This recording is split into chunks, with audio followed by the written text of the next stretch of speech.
Hi, my name's Joel Gordon. I'm with the Museum of Discovery, and you're watching STEAM. That's science, technology, engineering, arts, and math. And today we're talking about space, because right now, as I'm recording this video, there's a huge asteroid that is hurtling towards Earth. Don't worry, it's not going to hit us, but it is going to come really close. It's called Asteroid 2012 DA14. Go look that up. It's really interesting. Now, here's the deal with DA14. It's going to come really close to the Earth. How close? Well, look at it this way. The moon is around 200,000 miles away.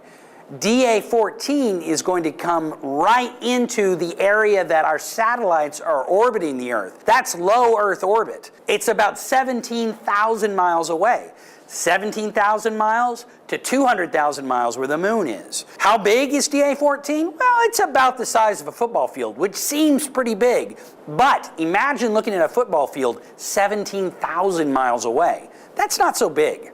Every once in a while, something does hit the Earth. In fact, we see them enter the atmosphere all the time. You may have seen what we call a shooting star moving across the night sky. That's not really a star, that's a meteor. And when they hit the Earth, they're called meteorites. This is a meteorite. In fact, this is a Sakot-Alin meteorite, and it hit the Earth back in 1947. It was witnessed by thousands of people in the Sakot-Alin mountains in Russia. The material that was left over was about 70 tons.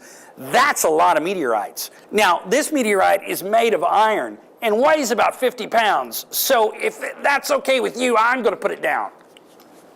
And I'll pick this one up instead. This is a Gibeon meteorite, and it hit the Earth, well, in prehistoric times. So it's been here for a long time. Now, the really interesting thing about this is if you cut a meteorite open, metal inside. In fact, most meteorites are iron. The reason that most meteorites are iron is that that material doesn't melt when it enters the atmosphere and heats up.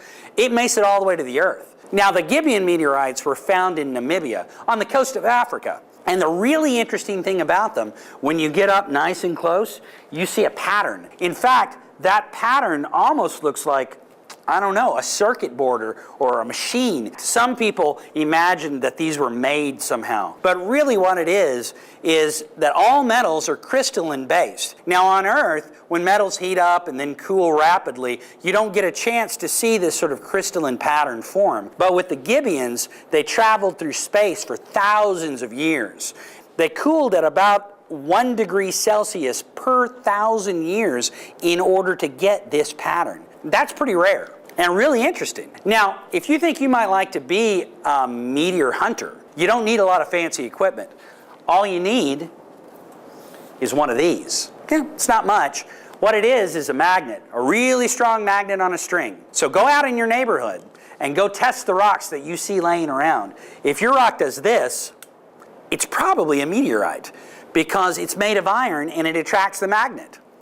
Just like that. So if you find a rock and your magnet sticks to that rock, then hold on to it, take it into your local university, go to the physics department and talk to an astronomer. You might just have a meteorite. So good luck hunting. I'm Joel Gordon with the Museum of Discovery.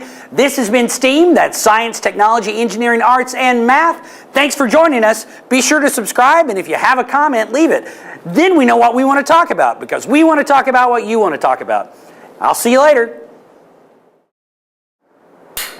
Oops. That's strong magnets. Oh, quit.